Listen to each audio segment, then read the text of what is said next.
Hello everyone, welcome back to my channel, Bow and Arrow Tarot. Today we're going to get right into the weekly reading for November 3rd to the 9th for the sign of Virgo. Alright Virgo, we're going to get right into pulling out your romance angel messages for the week. I've already been shuffling and meditating on your cards like I always do for all of my readings before I started the video, so we can go ahead and get right into pulling out your romance angel messages. And if you're a regular, you already know we're going to pull your messages out, and then we're going to go ahead and get out your animal spirits. All right, guys. Unrequited love. Okay, you can see that card's quite beat up. It's come out a lot. Love yourself first. And we have separation. All right, so the messages seem to be associated with a little bit of power struggle, perhaps. Things not necessarily going the most unified way, right? We have unrequited love, love yourself first, and separation. Let's go ahead and get into your animal spirits to see what that's going to be like this week. Animal spirits can represent individuals that are coming into your life that resonate with certain characteristics. It can be energies that you're tapping into or stages in your life that you are about to enter into, right? So just take what applies to you and disregard the rest. And then we're going to get into your actual 3-card forecast with the Radiant Rider-Waite deck. But for now, we got the Phoenix. All right, the Phoenix is associated with the root chakra, the very first chakra. We have Fire Ant, which is, of course, fire energy. And we have the Bear, earth energy. All right. So let's go ahead and review your animal spirits before we get into your spread. The Phoenix is associated with the first chakra. Life, death, reincarnation, rising from the ashes. The Phoenix represents letting go. Right? Really letting go of things from the past that no longer serve you. Negative feelings. Not burning bridges, but crossing bridges and putting them firmly behind you. Phoenix energy talks about burning off negative karma, right?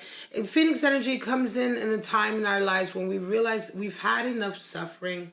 We've had just quite enough pain, suffering, worrying, and, things that we are associated with events from the past and emotions from the past. And so the Phoenix is really very much a time in your life where you're finally able to lay that down. Right? You're really able to kind of finally get over something. Time is a healer, right? Time does heal all wounds. And with time, Phoenix energy eventually does come in.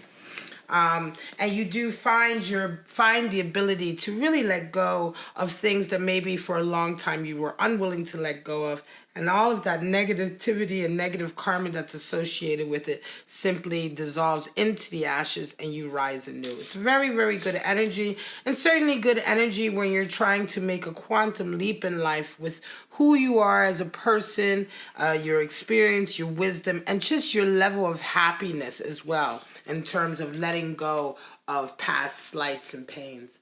Now, the Fire Ant is associated with fire element. That's the alchemical symbol for fire. And, of course, the Fire Ant is very agitated all the time. This is someone who gets very angry very quickly. This is someone who also believes in sort of following the rigid orders, right? This is very much military style, sort of obsessive compulsive. This is someone who gets very bent out of shape when orders aren't followed, when order is not established, right? Or when things are not done the way they're usually done, right? The Fire Ant individual is someone who just can't handle that. This is the person who's just very, very rigid. And then any kind of I'm going to say any kind of conversation with this person generally is going to end in some kind of argument, right? Because they're unwilling to sort of budge. They're unwilling to sort of compromise. And in the face of fire energy, you really must maintain your cool, because this type of individual is resonating with this energy. Is just can't help themselves, right? They just can't help themselves. They just work themselves up, and it's really not much that you can do. You're always going to find whatever it is you do is going to be an agitation to them, and so oftentimes you're better off just getting away from this energy. If you're resonating with this energy yourself and you feel that your temper right now is really, really high, right, riding high, your temper, or you're very easily upset recently because of just the stresses and strains of life, then of course it's time to take a step back, cool yourself down, literally eat cooler foods, have a cooler diet. Just do everything you can to slowly cool down that temperament, right? That heated sort of temperament, so that you can kind of deflate and come back to a restful state. Now, the bear is beautiful energy, earth energy, and the bear indicates coming out of a spiritual slumber.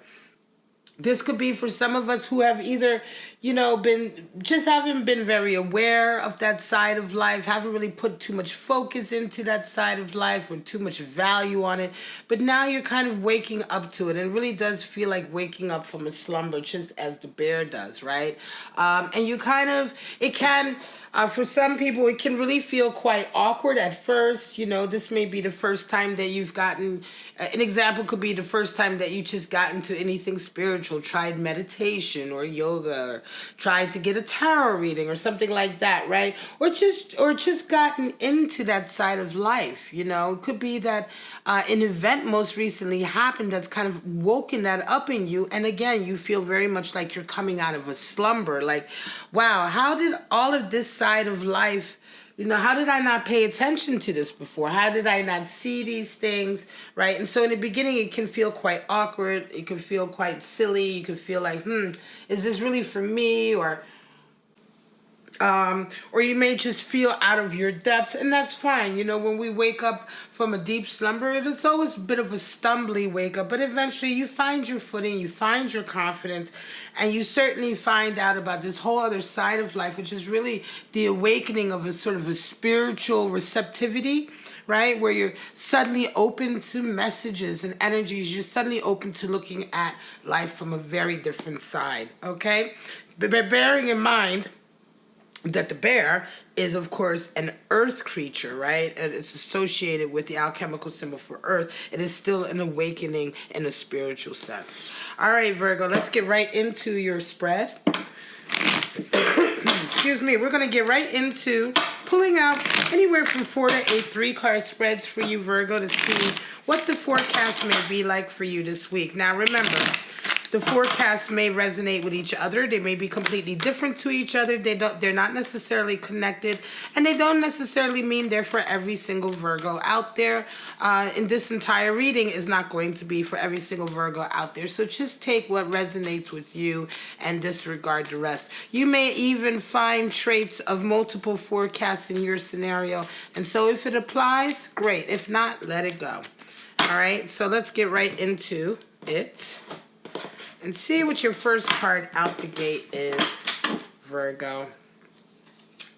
Start off with a 5 of Wands and an 8 of Wands. Yes, this makes perfect sense. And a 3 of Pentacles. So you start off this week, some of you, with a 5 of Wands, which is a power struggle, an argument. 5s are the number for power struggle. And so this is a struggle between multiple people in terms of one-upmanship. Who's the best? Who's on top. It's a real kind of like back and forth. Nobody sees eye to eye. A lot of bickering, arguing, right? This is how the week begins for you. I'm going to say for some of you, you either feel as though you are part of a power struggle, or you are really the one who's leading it, because even though it takes 2 to tango, this could also just be that you feel very insistent about a particular issue, and you see the other people or the other person as being obstinate, right? So it's not even so much that you entered the week as a victim of a power struggle, but you entered the week also part of it. You're angry too, you're arguing also, you're trying to make yourself be heard in a particular scenario, right?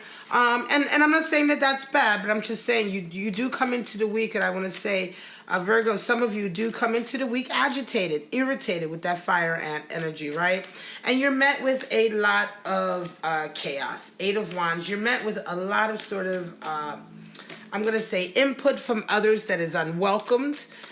People are really like, you know, 8 is the number for boundaries, right? And borders, putting up boundaries and borders between you and others to make sure that they don't cross them, right? And so 8 of Wands talks about too much information coming in, too many people crossing boundaries, getting into your personal life can indicate a lot of different, you know, everybody has their 2 cents. It can indicate a lot of 2 senses coming in, right? A lot of 2-cent pieces coming in from everyone. And you just feel very much like you've had enough. It's just like, can everybody just get out of my face? You really don't want to talk to, you know, you need time alone. It's almost as if it's time for you to pull away with that separation. Pull away a little bit, because it could very well be that all of this added input from others and this added sort of like advice sometimes, or whatever it is, right, that's coming in. It's not something that you necessarily ask for, but it's also one of the reasons that you're feeling very agitated, right? This may have been going on for quite some time. And so, yeah, you do come into the week feeling agitated. And all of this sort of input doesn't really help the dynamic here. You're still arguing in the group. So you feel very much like it's time to just pull away, separate yourself, and you end the week with a 3 of Pentacles, which is quite interesting that you end the week kind of, I'm going to say you end the week very much like pulling away, right? Pulling away from whatever this is and kind of going back into your own thing. For some of you, you may have 2 different jobs, right?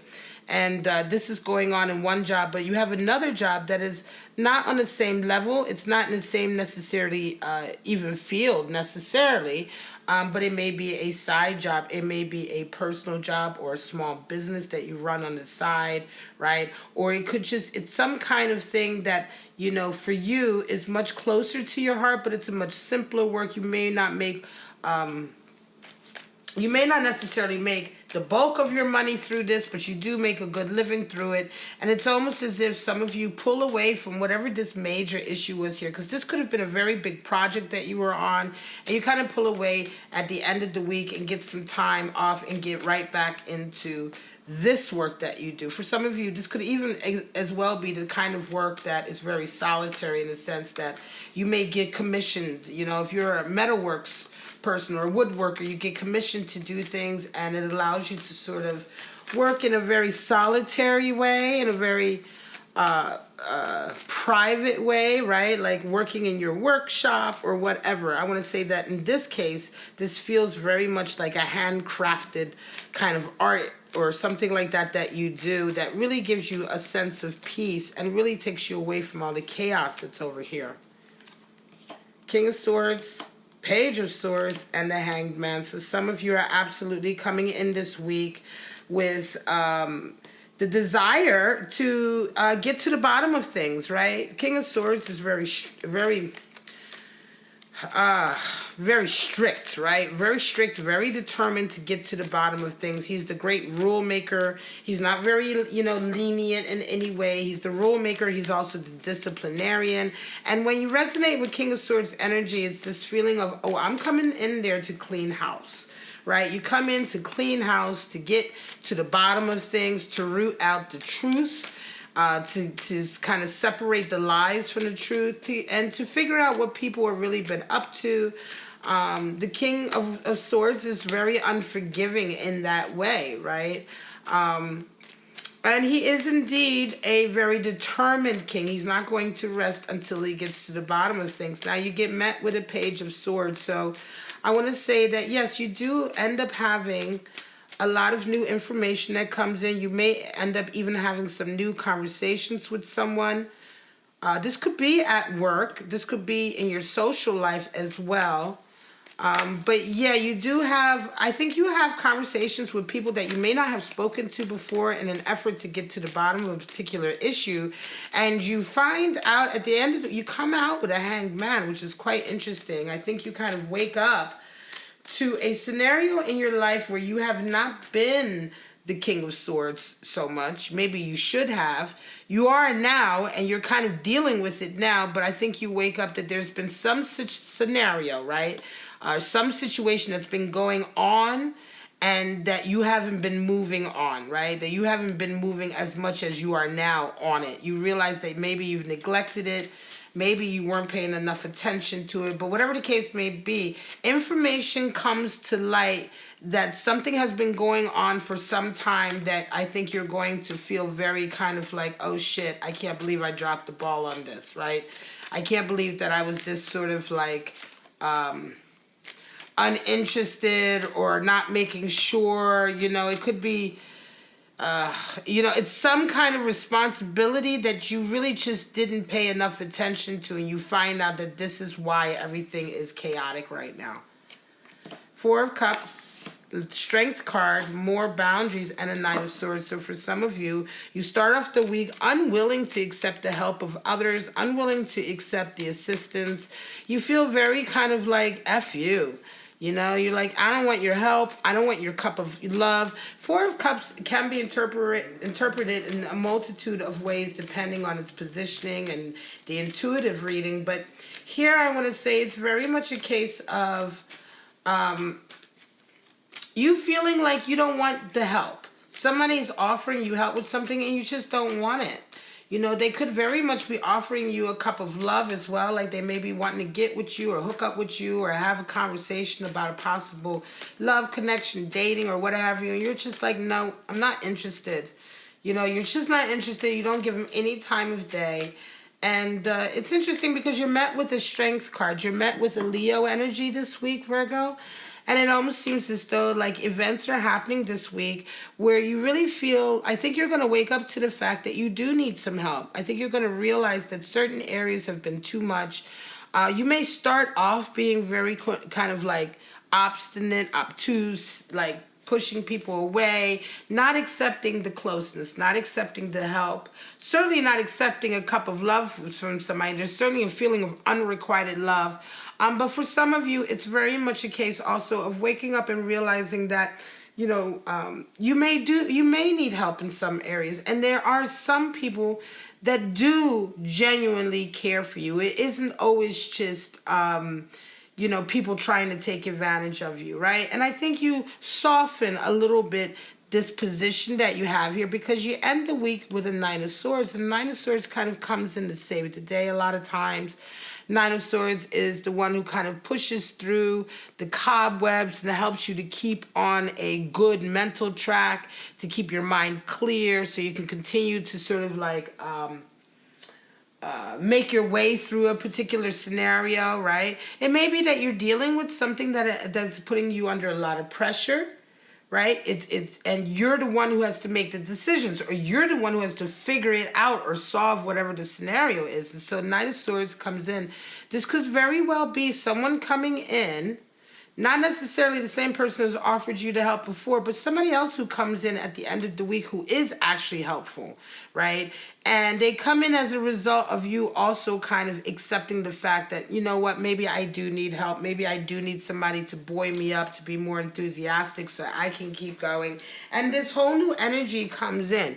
Could be an individual, could very well also just be you pulling in or attracting that energy in because halfway through the week you kind of relinquish and you say, you know what, I do need help. I do need assistance. I can't do everything by myself, you know, and that's what strength is all about. Understanding where your boundaries are, understanding where your strengths lie, and understanding when to accept help from others and when to push others away for your own safety. And so you really kind of balance all that out and learn that this week and certainly bring in the assistance. All right, guys, I am going to leave it at that. This is your reading, Virgo, for November 3rd to November 9th. If it resonated with you, please like, subscribe, and share. But for right now, Virgo, I'm just going to say have a wonderful, wonderful week, and I shall see you next week for the weeklies. Bye-bye now.